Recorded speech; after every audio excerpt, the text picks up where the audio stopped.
یہ باغ فدق کون سی زمین تھی اور اس باغ فدق کے مصارف کون کون سے ہیں؟ یہ ایک خیبر کے قریب گاؤں تھا۔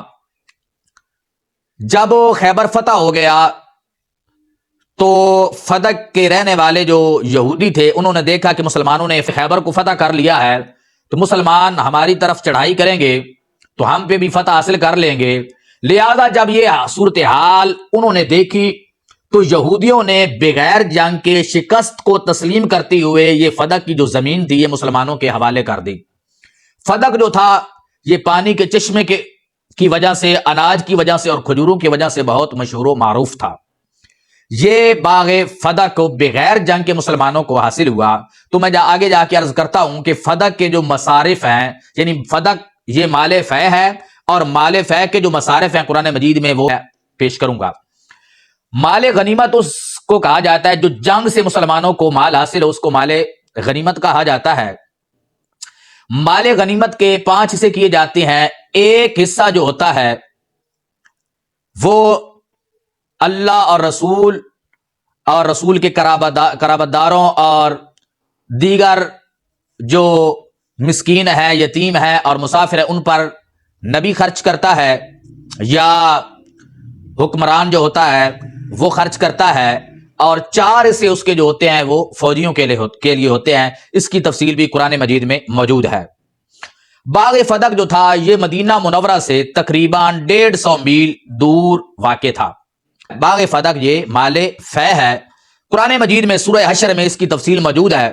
رب ذوالجلال نے ارشاد فرمایا ما افاء اللہ علی رسولہ من اہل القری، فرمایا اللہ نے ان بستی والوں سے جو اموال لے کر اپنے رسول کے حوالے کیے، فرمایا فللہ وللرسول، فرمایا وہ اللہ کے لیے ہیں اور اس کے رسول کے لیے ہیں، ولذی القربی اور رسول کے قرابت داروں کے لیے ہیں، والیتامی والمساکین یتیموں اور مسکینوں کے لیے ہیں، وابن السبیل اور مسافروں کے لیے ہیں۔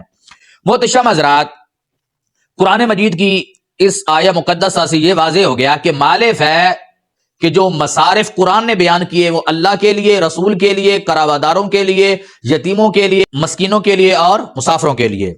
محترم حضرات، بخاری شریف میں موجود ہے کہ مال فے 3 قسم کا تھا۔ ایک تھا مال بنی نذیر، ایک تھا فدق اور ایک تھا خیبر۔ یہ بخاری شریف کی حدیث نمبر 3711 میں موجود ہے۔ بنی نذیر والی زمین جو تھی وہ مدینہ منورہ کے قریب تھی، فدق مدینہ منورہ سے دور تھا اور خیبر اور زیادہ دور تھا۔ ابو داؤد شریف کی حدیث میں موجود ہے، ابو داؤد شریف کی حدیث نمبر ہے 2967 67 کہ بنو نذیر کی زمین کو آقا علیہ الصلوۃ والسلام اپنی ذاتی ضروریات کے لیے استعمال فرماتے تھے، اور فدق کی زمین کو مسافروں کے لیے آقا علیہ الصلوۃ والسلام استعمال فرماتے تھے، اور خیبر کی زمین کے آقا علیہ السلام 3 حصے فرماتے تھے۔ 2 حصے دیگر مسلمانوں پر خرچ کرتے تھے اور 1 حصہ اپنے اہل بیت کے اخراجات کے لیے آقا علیہ السلام استعمال فرماتے تھے۔ باقی پھر جو تیسرے حصے سے بچتا تھا وہ مہاجرین پر آقا علیہ السلام خرچ فرماتے تھے۔ ابو داؤد شریف میں یہ روایت موجود ہے۔ بخاری اور مسلم شریف کی حدیث میں ہے آقا علیہ الصلوۃ والسلام اپنے گھر والوں کے لیے سال کا خرچہ لے لیتے تھے، باقی جو بچتا تھا اس کو جہاد کے لیے اسلحہ پر استعمال فرماتے تھے اور جہاد کے لیے گھوڑوں پر خرچ کرتے تھے۔ بخاری شریف کی حدیث نمبر ہے 2904 4885، اور مسلم کی حدیث نمبر ہے 4575 4576 اور 4578۔ تمام خلفائے راشدین بھی اس کو اسی طرح استعمال کرتے رہے جس طرح آقا علیہ السلام کرتے تھے۔